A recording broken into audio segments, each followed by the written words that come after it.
Well, hey guys, and welcome back to our 12 Days of Christmas video series, where every day for 12 days, I'm giving you a question or a ABA concept and a mock question to go with it. If you're watching this and it's not Christmas season anymore, good news is what we're going to talk about today, which is a cumulative record, hasn't changed even if Christmas is over. So stay tuned and we'll talk about a cumulative record.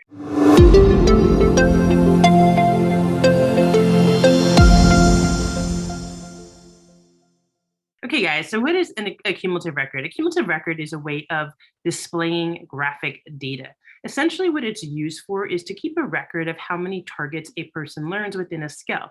So, for example, manding, right? If we want to know how many mans a child has required, well, when a child learns a man, they don't lose any of their other mans. So they keep continuing to learn, they keep continuing to acquire new skills. And so for that reason, a cumulative record is going to show how many skills a child learned.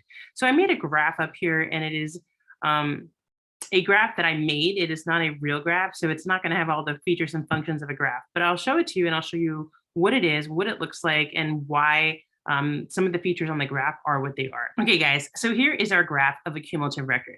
Now, as you may see in this graph, a cumulative record, like I said, is where you're keeping track of how many things a child learns. So obviously on your y-axis, you'd have some sort of scale, right? But essentially what this is never ever going to go down. It's always just going to be a representation of what a child learns. So every day is represented by every dot. Now there's like two here. That's just how I couldn't get it to be one, but there should be one dot. So that's one dot, right? So that would be one day where you see those two dots. And as you can see, it never will go down. It can be flat. So if it's flat, that means no new skills were acquired in that time period. And the steeper the slope, like if you see here, this slope is more, that means that the child learned more skills in that time period. So that's really what you want to know for cumulative record. It keeps track of how many skills that a child learns, that it never ever goes down, but it can be flat. When it is flat, then it's going to mean that no skills were learned, and that when it has a higher slope, meaning between the 2 points of the 2 days, then more skills were learned. So that's really what you need to know for that. So let's look at a mock question that talks about a cumulative record. Lori, a BCBA, is working with Thomas, who is learning to read.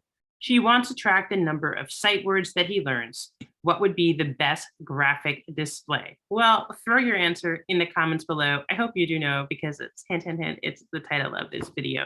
But anyway, it does help me if you type your answers in the comments below. So please do that. Also, if you have a question, if you're studying, I would love to make a video for you. So we still have another 8 videos left in today's series. But also I'm going to keep making videos even once Christmas is over. So drop your questions in, and maybe tomorrow the video I'll make will be for you. Now, I do want to let you know I have a bunch of other study resources for you. So if you check out my website, hopeeducationservices.com, under the store page, there are some BCBA prep materials that'll help you pass your BCBA exam. I'm doing an experimental design intensive workshop. If you're struggling with experimental design, I highly, highly recommend that. That's really going to get you past whatever you're struggling with. And then also, I do have a 5th edition task course. I partnered with Dr. Katie May of ABA Mindset. We put that together, and both of them are fantastic resources for you. So check them out, and we look forward to seeing you on tomorrow's video.